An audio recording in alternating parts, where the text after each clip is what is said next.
So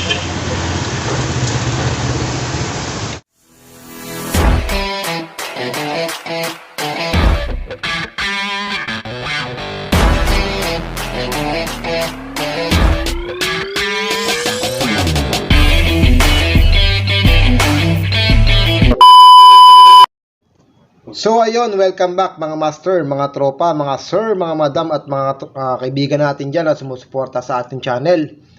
Ito, samahan nyo kami, maglinis tayo ng Kolin Split type, non-inverter lang ito. Sa mga may ganitong unit sa bahay, samahan nyo kami. So guys, ito hindi ito paid advertisement, nagkataon lang na yung may-ari ng aming nilinisan na aircon ay may-ari ng clinic. So tutukan nyo itong aming video, baka may ganito kayong unit sa bahay, matutunan nyo maglinis ng sarili nyong aircon. Ayan, itong unit na ito, napakadaming tornilyo pa na ito bago mabaklas yung cover nya. Siguro mga 7 to 9 screws ang tinanggal ko dito bago ko nabaklas. Sa front nya madami din. Then sa display nya meron din kayong tatanggalin na tornilyo yung dalawa para hugot natin yung display at saka natin tanggalin yung cover nya.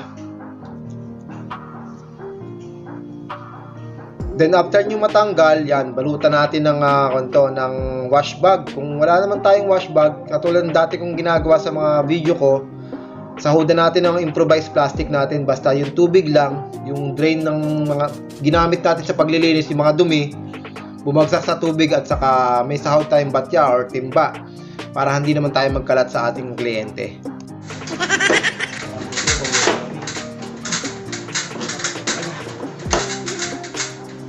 Tanggalin na naman buo. Pero hindi ano. Pagkat mo sa akin yung mali. Yung mali. Pang-dukot yung maiksi mo Ha? Yung maiksi mo, pang-dukot-dukot. Yung purpose yun eh. Yung warranty ba ng ganyan? Sa motor, di ba?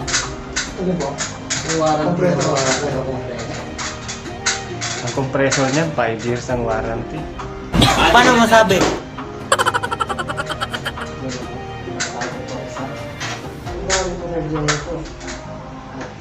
5 years warranty compressor. 1 years parts. Mahirap talaga kontakin yung mga na yan, supplier pag Masarap siya sa warang ko na. Ginagawa mo. tawag ka ng January, puntahan ka June. Ganun pag warranty.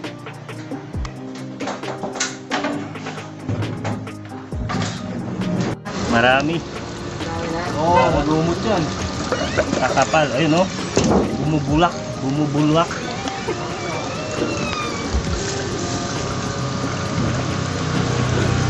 Ayun, lakas na oh.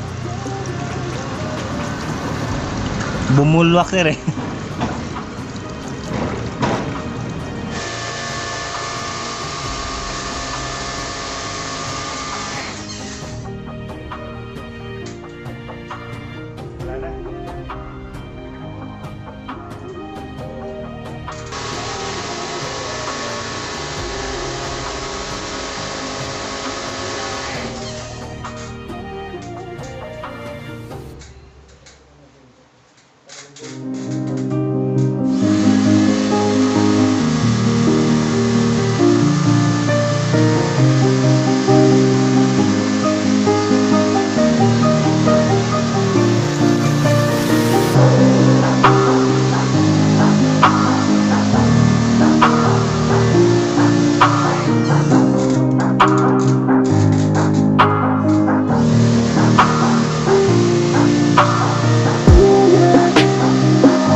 So, bali, itong cleaning natin ng outdoor natin, ayan, wala tayong nakafocus na video kasi nasa taas to. Then, wala kaming pwesto para makapag-video na maayos.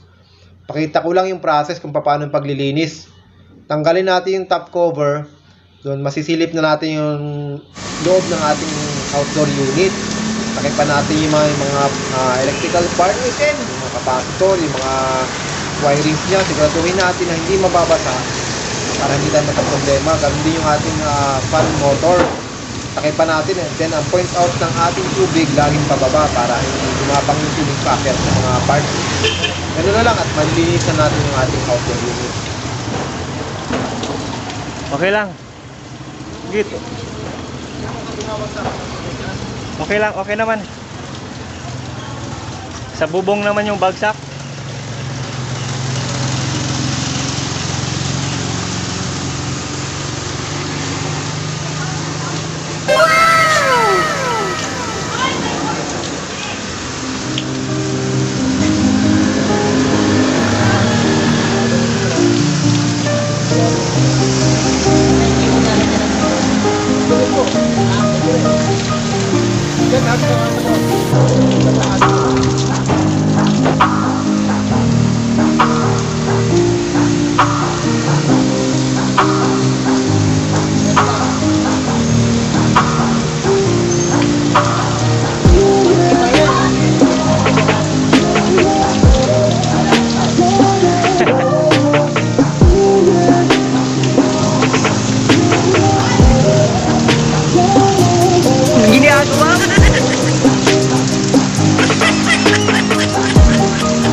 A few moments later.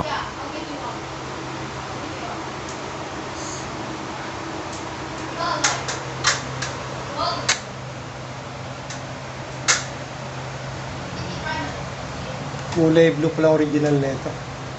Kulay blue. Blue-green. Blue-green. Kanina black lahat eh.